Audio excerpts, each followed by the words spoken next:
नमस्कार, मैं हूं संदीप चौधरी। हफ्ते का आखिरी दिन, आप देख रहे हैं आज का मनी मंत्र, वो शो जिसमें हम आपको ऐसी खबरें बताते हैं और समझाते हैं आसान, सीधी सादी, सरल भाषा में, जो सीधे आपसे जुड़ी हैं, जिनका सरोकार आपसे है।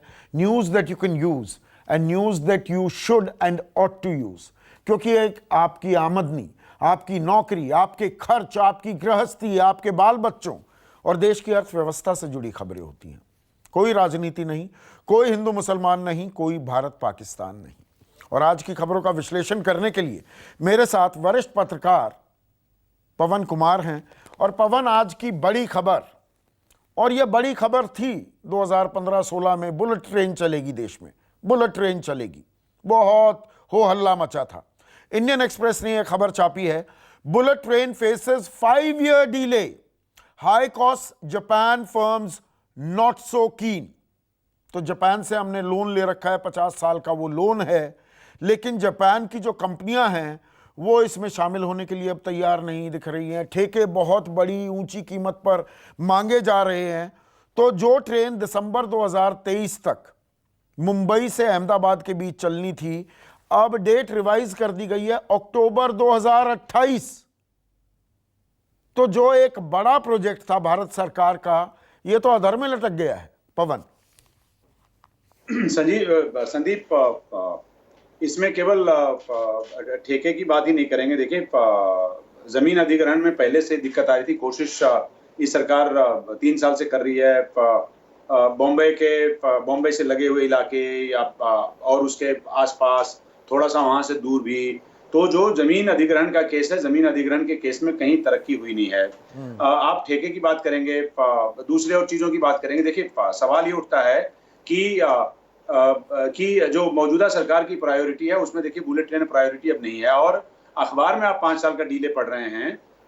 ये उनकी प्रायोरिटी में नहीं है, लिहाजा इसमें 5 साल का भी डीले हो सकता है, इसमें ज्यादा भी डीले हो क्या आप सकता कह है। रहे हैं केंद्र सरकार की प्रायोरिटी में नहीं है, या दरअसल जब से महाविकास आघाड़ी की सरकार आई है महाराष्ट्र में, उद्धव ठाकरे ज्यादा कीन नहीं दिख रहे हैं, दोनों सहयोग भी नहीं कर रहे? दोनों नहीं संदीप, दोनों की प्रायोरिटी में नहीं है। आप देखिए, ये कहना कि हम बुलेट ट्रेन बनाना चाहते हैं, एक सिग्नेचर आइटम हम तैयार करना चाहते हैं। देखिए, हमें तो लोग विरोध करते हैं इसका कि साहब इतना पैसे खर्च करने की क्या जरूरत है, हवाई जहाज से लोग जा रहे थे, ज्यादा ट्रैफिक नहीं मिलेगा, 10 तरह की चीजें हैं। लेकिन पर्सनली मैं और मेरे जैसे, आपके जैसे और दोस्त हैं जो ये मानते हैं कि साहब ऐसा है कि अगर आप एक सिग्नेचर आइटम बनाना चाहते थे तो आप बेशक बनाइए, मतलब ये इससे देश की तरक्की का पता चलता है। लेकिन सवाल ये उठता है कि देखिए, प्रायोरिटी पे लेना और पब्लिसिटी हासिल करना, दोनों में बड़ा फर्क है। तो जब ये इन्होंने बोला था तो इनकी प्रायोरिटी पे, मैं जब इनकी प्रायोरिटी बोलता हूं तो मैं सेंट्रल गवर्नमेंट की बात कर रहा हूं। आप स्टेट गवर्नमेंट को छोड़ दीजिए, स्टेट गवर्नमेंट की प्रायोरिटी इसमें नहीं है, ना होनी चाहिए, ना उनको लगता है कि उनके फायदे में होगा, तो वो नहीं है। तो उससे मुझे मैं चिंतित नहीं हूं। मैं चिंतित तब होऊंगा जब ये सरकार इनकी प्रायोरिटी से वो हट जाएगा, जो कि मेरे ख्याल से इनकी प्रायोरिटी में नहीं है। उनको लगता है कि जो, देखिए, बुलेट ट्रेन से जितनी इनको पब्लिसिटी हासिल करनी थी वो हो चुका है काम, तो इसलिए वो जब बनेगा तो बन जाएगा। सॉफ्ट लोन है, जापानी कंपनी ने दिया हुआ है, देखा जाएगा, जब देंगे तब देंगे।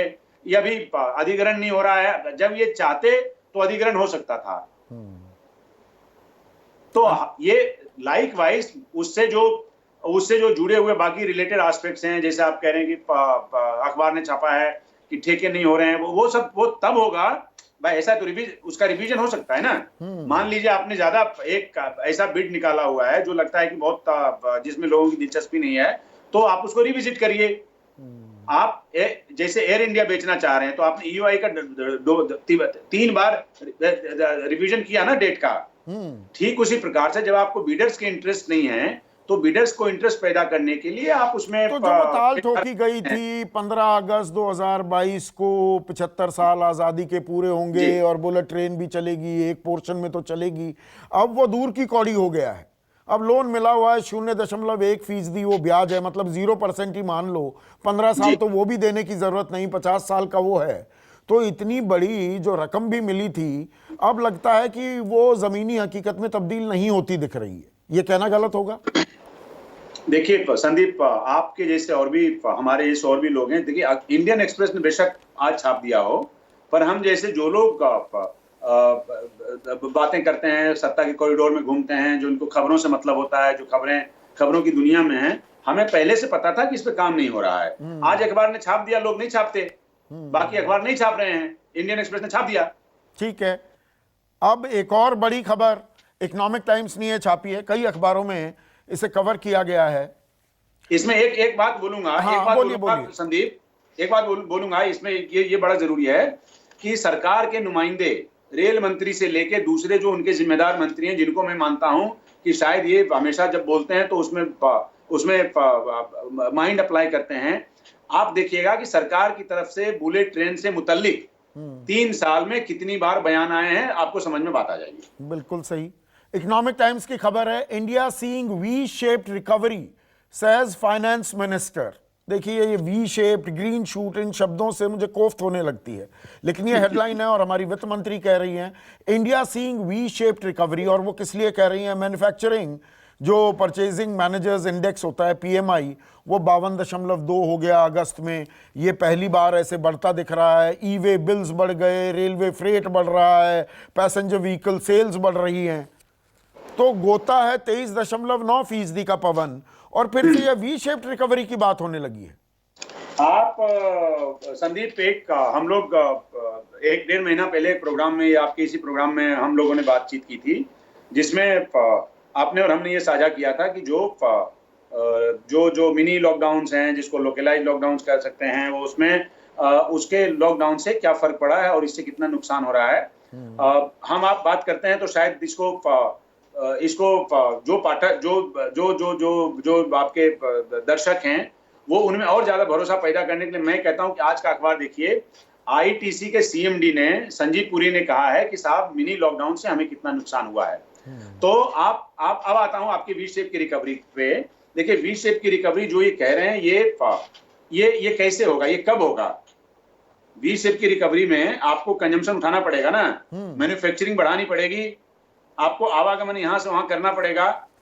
अभी तो हमें ये नहीं पता कि जो ये कोविड के अभी ये कितना स्प्रेड करेगा, इसका इंपैक्ट अभी कितना ज्यादा होगा। तो जो हमें यही अंदाजा नहीं है, तो वी शेप की रिकवरी के कौन से लक्षण दिख रहे हैं, मैं ये पूछना चाहता हूं। नहीं, वो बता रहे हैं ना, मैन्युफैक्चरिंग पीएमआई बढ़ रहा है, ई वे बिल्स बढ़ रहे हैं, रेलवे फ्रेट बढ़ रहा है, पैसेंजर व्हीकल्स की सेल बढ़ रही है। रेलवे फ्रेट कहां बढ़ के गया संदीप? आप देखिए, अप्रैल का डेटा उठाइए, आप अप्रैल से लेके इस साल का डेटा उठाइए। अभी 3-4 दिन पहले डेटा आया होगा, एक नहीं, वो ईयर ऑन ईयर, देखिए यही तो होता है ना, ईयर ऑन ईयर नहीं कंपेयर कर रहे हैं। एक मिनट रुकिए ना पवन, वो ईयर ऑन ईयर जो आप कंपैरिजन कर रहे हैं, सरकार वो नहीं कर रही। सरकार कह रही है कि देखिए, जो ट्रैफिक था 95.2 मीट्रिक टन जुलाई में था, वो 99.7 MT हो गया। बल्कि ये ईयर ऑन ईयर ही कर रहे हैं। जुलाई 95.2 था, और इस साल संदीप वी शेप रिकवरी कब तक होगी? नहीं, वो कह रहे हैं कि इंडिकेशन मिल रही है। देखिए, ऐसा है कि कोई आप ये मैं अभी ये सब वी शेप की रिकवरी, देखिए ये एक इसमें पैटर्न है, अभी जीडीपी का डेटा आया है, तो इसमें क्षतिपूर्ति करने के लिए ये बात ये कह सकते हैं।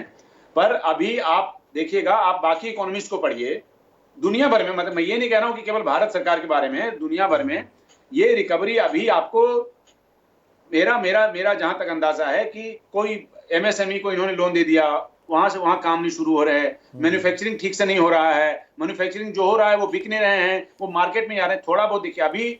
अभी स्पाइक आप देखेंगे केवल दुर्गा पूजा, दिवाली और क्रिसमस के मौके पे थोड़ा बहुत आपको जो कंजम्पशन के आइटम्स हैं उसमें आपको दिखेगा थोड़ा बहुत स्पाइक। लेकिन हमेशा दिवाली पे होने वाला स्पाइक जो है मामूली, पूरे साल के जीडीपी में उसका मामूली शेयर होता है, वो बहुत ज्यादा नहीं होता। तो इसीलिए अभी आप देखेंगे तो हो सकता है ये आपको 2-3 महीने रहेगा, ये अभी स्पाइक आ सकता है, बट वो बहुत मामूली स्पाइक होगा। कुल मिला के 6 महीने तक के अभी हमें बिल्कुल अंदाजा नहीं है कि ये कहां तक एक्सटेंड करेगा और अभी इसका कितना इंपैक्ट होगा। लिहाजा अभी से कि वी शेप रिकवरी हो जाएगी एक सर्टेन टाइम में, मेरे ख्याल से ये बात करना थोड़ा मुनासिब नहीं लगता है। अब ये जो वी शेप रिकवरी के लिए जो सरकार तैयारियां कर रही है, कोशिश कर रही है, उससे जुड़ी खबर है। टाइम्स ऑफ इंडिया की हेडलाइन है, RBI revamps norms for priority sector loans aids startups. इसी को इंडियन एक्सप्रेस ने कैसे छापा है, big rural credit push from RBI, startups put in priority sector.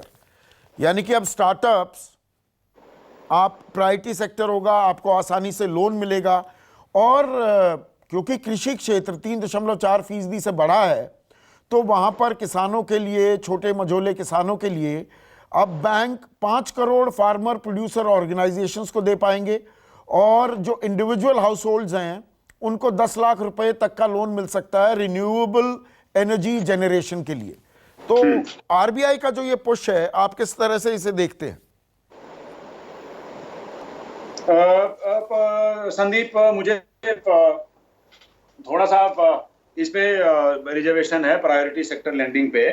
देखिए, आपको बता दूं कि एग्रीकल्चर इस देश में हमेशा प्रायोरिटी सेक्टर रहा है, और आप पूरा आंकड़ा उठा के देखेंगे पिछले 20 साल का और भी पुराना पूरा आंकड़ा देखेंगे जब आप, तो आपको लगेगा कि कभी किसी एक भी साल ऐसा नहीं हुआ जब बैंकों ने प्रायोरिटी सेक्टर लेंडिंग के तहत, कहते हैं प्रायोरिटी सेक्टर लेंडिंग होगा 40%, तो उसके तहत कभी उस बैंक ने अपना लक्ष्य पूरा किया हो, जब प्रायोरिटी सेक्टर में जो उनका एक सर्टेन स्टिपुलेटेड परसेंटेज है जो प्रायोरिटी सेक्टर को उनको देना चाहिए, उसमें वो देते हैं। ये आप आंकड़े उठा के देखेंगे, हो सकता है मैं 19-20 प्लस माइनस 5% का मैं एरर मार्जिन मान रहा हूं, लेकिन अब आप देखेंगे तो मोर और लेस आप वही रिजल्ट पाएंगे जो मैं कह रहा हूं आपको आंकड़े के हिसाब से। तो अब स्टार्टअप देखिए, स्टार्टअप सबसे ज्यादा ट्रबल्ड है इस टाइम पे। स्टार्टअप में कॉन्फिडेंस नहीं है ना, स्टार्टअप में कॉन्फिडेंस है, स्टार्टअप को लग रहा है साहब अभी हम शुरू करेंगे। कोविड में सबसे ज्यादा इंपैक्ट आप देखेंगे। अब स्टार्टअप का अर्थ मैं आपको पेटीएम नहीं मानता हूं, पेटीएम एक एस्टेब्लिश्ड आइटम कंपनी है। तो अभी जो दूसरे स्टार्टअप हैं आपके और हमारे जैसे जो एंटरप्रेन्योर्स अभी मार्केट में आए हैं 1 साल पहले, 2 साल पहले, जिन्होंने अभी शुरू किया है, जो अभी अपना फाइनेंशियल क्लोजर कर रहे थे, फाइनेंस देख रहे थे, उस तरह के जिन्होंने 5 एम्प्लॉय रखा हुआ है, जिन्होंने 25 एम्प्लॉय रखा हुआ है, आप एक बात बताइए कौन सा बैंक उनको लोन देगा अभी? अब तो कह रहे हैं कि 50 करोड़ तक प्रायोरिटी सेक्टर लोन माना जाएगा स्टार्टअप में। नहीं माना जाएगा, मानिए ना, मानने से कोई दिक्कत नहीं है। पर आप एक बात बताइए कि कार लोन लेना और होम लोन लेना कितना आसान है। आप जब इस देश की अर्थव्यवस्था बेहतर कर रही होती है तो आप जाके देखिए कितनी दिक्कत होती है। और जब ये कह रहे हैं 50 करोड़, तो रिजर्व बैंक के कहने से नहीं होगा ना। नहीं, ये यहाँ ये भी कहा जा रहा है अगर आपको स्कूल खड़ा करना है, आपको सैनिटेशन फैसिलिटीज या पीने के पानी की सुविधाएं उपलब्ध करानी है, 5 करोड़ तक का लोन ले लीजिए। हम लोग आज बैठे हैं 5 सितंबर पे संदीप, हम लोग ठीक 3 महीने बाद बात करेंगे इस पे कि 3 महीने पहले जो रिजर्व बैंक ने संकेत दिया था और जो संदेश दिया था उसका 90 दिन में क्या फर्क पड़ा है। 3 महीने बाद डिस्कस करेंगे, और 3 महीने बाद आप इसी टॉपिक पे याद रखिएगा, आप भी बात करेंगे और हम भी बात करेंगे, फिर आपको समझ में आ जाएगा रिजल्ट क्या होता है। प्रायोरिटी सेक्टर लेंडिंग बहुत मुश्किल काम है, और बैंकों को जैसे ही आप जाएंगे बैंक आपको बैठने नहीं देगा। स्टार्टअप चलाना और स्टार्टअप को लोन देना, अच्छा कितने स्टार्टअप बैंक के लोन की वजह से चल रहे हैं जरा ये पता कर लीजिए आप। ज्यादातर बड़े स्टार्टअप तो चीन से पैसा आया, यहां से पैसा नहीं मिला। प्राइवेट इक्विटी से पैसा ला रहे हैं, कहीं से एंजल इन्वेस्टर से पैसा ला रहे हैं बैंक। स्टार्टअप, कितने स्टार्टअप आप देखेंगे तो इस पे कोई डेटा आप भी खंगालिए, मैं भी कोशिश करता हूं कि कितने स्टार्टअप बैंक के पैसे से चल रहे हैं। बहुत कम होंगे, मैं दावे के साथ कह सकता हूं। अब एक और बड़ी खबर है, ये जुड़ी हुई है संक्रमण काल, जिस संकट काल कोरोना काल में हम जी रहे हैं। Centre citing act of God unusual could affect range of contracts, experts. अब ये खबर मैं आपको समझाता हूं। जीएसटी काउंसिल की बैठक हुई थी 27 अगस्त को, और उसके बाद जो केंद्र से राज्य सरकार कह रहे थे भैया हमें पैसा दे दो, 2,35,000 करोड़ रुपया बकाया है, वो पैसे हमें दे दो। तो वित्त मंत्री निर्मला सीतारमन ने कहा था ये एक्ट ऑफ गॉड है, कि ये तो ईश्वर की देन है ये संकट काल। और जो हमने एक ये संवैधानिक व्यवस्था थी, जो सदन के पटल पर कहा गया कि जितना आपको कर मिलता था पहले उस पर हम 14% बढ़ाकर देंगे हर साल, अब हम उसे पूरा नहीं कर सकते। लब्बो-लुबाब, बिल्कुल आसान भाषा में मोटी मोटी तस्वीर आपके सामने पेश कर रहा हूं।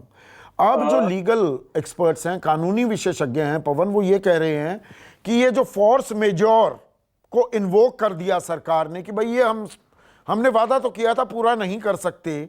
अब रेंट एग्रीमेंट होती हैं, आपने किराए पर ऑफिस लिया या किराए पर मकान लिया, या इंटरेस्ट पे आउट्स हैं, या आपके यूटिलिटी बिल हैं। अब इनमें भी आदमी कहने लगेगा ईश्वर की देन है जी, संकट काल है, मैं तो इसे पूरा नहीं कर पाऊंगा। इसे कैसे देख रहे हैं आप? संदीप, मैं बिल्कुल इसमें बिल्कुल मेरा एकदम अलग मानना है। देखिए, पता नहीं फाइनेंस मिनिस्टर ने जिस संदर्भ में ये बात कही, वो लाइटर वेन में कहा गया था। मतलब ये अखबारों में देखिए छपने की बात अलग है। तो मुझे लगता है कि आप ध्यान दीजिएगा तो फॉर्मर फाइनेंस मिनिस्टर और फॉर्मर प्रेसिडेंट अपने यहाँ के ये प्रणब दादा कहा करते थे कि जब फाइनेंस मिनिस्टर थे तो कहा करते थे कि I am not the finance minister of this country, monsoon is the finance minister of this country.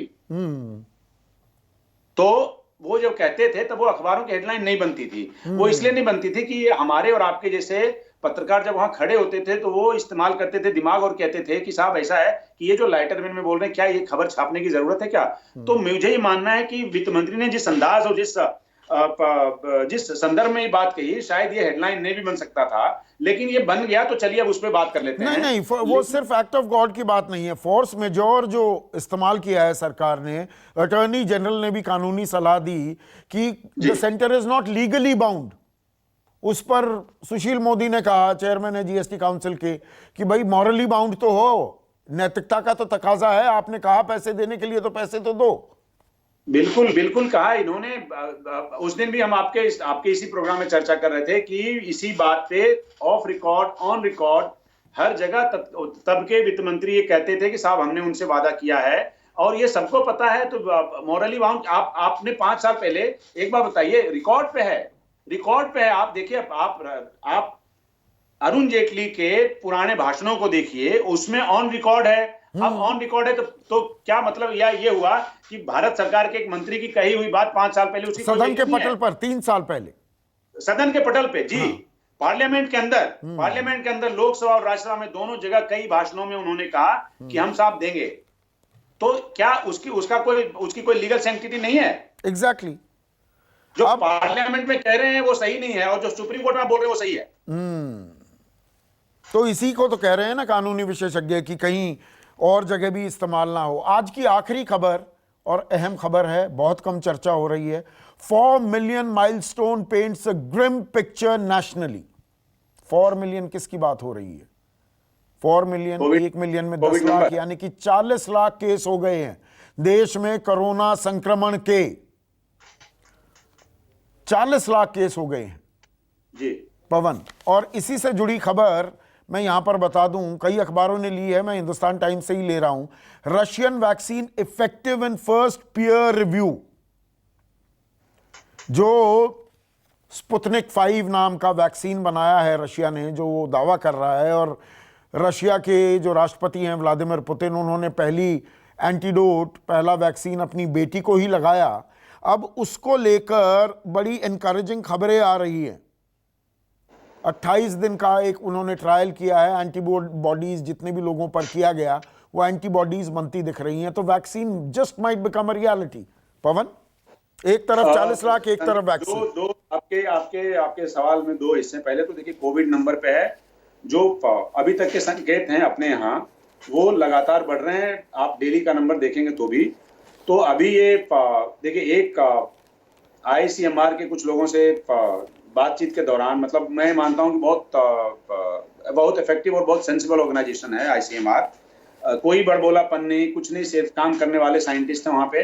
तो उनमें से जो उनका अपना मानना है कि इस महीने के आखिर तक और मिड अक्टूबर तक अभी पीक आउट कर सकता है हिंदुस्तान में। तो अभी वो ये कह रहे हैं, ये बात सही भी हो सकती है, ये बात सही नहीं भी हो सकती है, लेकिन हमारा मानना है कि चलिए 1 महीना भी लगेगा, 1.5 महीना भी पीक आउट करने में। तो अभी आप 4 मिलियन का हवाला दे रहे हैं, ये अभी और ऊपर जाएगा, क्योंकि डेली 87,000 90,000 के केसेस आ रहे हैं। तो 87,000 में आप मान लीजिए ऑन एन एवरेज 1 लाख का है, तो आपको 10 लाख पे पहुंचने में अगले 10 दिन या 12 दिन लगेंगे, वहां पे पहुंच जाएंगे। तो अभी तो इसमें कोई तब्दीली होगी, इसमें कोई अभी स्टेबल होगा या अभी नीचे आएगा, इसकी कोई गुंजाइश दिखती नहीं। हफ्ते 2 हफ्ते में तो नहीं दिखती है। दूसरा, आपने वैक्सीन की बात की। देखिए, आप जब देखेंगे रशिया में अभी ये बहुत सिलेक्टेड है। इन्होंने ट्रायल शुरू किया, उसको लॉन्च किया, उसके बाद ये बानगी के तौर पे लोगों को वैक्सीन दे रहे हैं।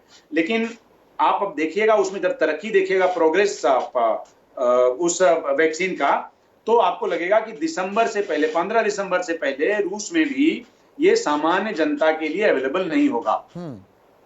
तो 15 दिसंबर के बाद ही जो रूस के जो आम जन हैं वो वैक्सीन ले सकेंगे। और भारत सरकार भी लगातार बात कर रही है, भारत सरकार भी चाह रही है वो यहाँ पर भी बने ये वैक्सीन। इंडिया तो सबसे ज्यादा बनाता है, मैस प्रोडक्शन करता है, और करार किया जा रहा है, लगातार बातचीत भी हो रही है। तो रूस बना लेता है तो वो भारत में भी आ जाएगा जल्द ही वैक्सीन, अगर बना लेता है रूस तो। हाँ, लेकिन जैसा कि मैंने कहा कि रूस में भी ये आपको 3 महीने के बाद ही अवेलेबल होगा। हम हमारे और आपके जैसे लोगों के लिए अभी बहुत सेलेक्टिव चल रहा है, उतना है ही नहीं। और हमारे अपनी आप बात की आपने अपने हिंदुस्तान की, तो ये बात सही है कि भाई दुनिया की 75% 70% वैक्सीन हम ही बनाते हैं। तो जब एक बार जब आप उस प्रयोग में सफल रहेंगे तो फिर हमारे लिए, क्योंकि हमारे पास वॉल्यूम बहुत है, तो हमारे लिए थोड़ा आसान होगा। बिल्कुल, पर एहतियात बरतनी जरूरी है। ये भूत अभी पीछा नहीं छोड़ रहा है, चाहे कितना भी अनलॉक हो रहा हो, लेकिन आप अपना ख्याल जरूर रखिए, एहतियात बरतिए, देह दूरी बनाए रखिए और मास्क जरूर पहनिए जब आप बाहर निकलते हैं। आज की खबरों को आसान, सीधी सादी, सरल भाषा में समझाने के लिए पवन आपका बहुत बहुत शुक्रिया। आज का मनी मंत्र में बस इतना ही। नमस्कार, मैं हूं संदीप चौधरी। अगर आपको ये वीडियो पसंद आया हो तो इसे लाइक और शेयर जरूर करें, और हाँ, हमें सब्सक्राइब और फॉलो करना ना भूलें, ताकि आप देश और दुनिया की कोई खबर मिस ना करें। तो जुड़िए हमारे साथ और देखते रहिए News 24।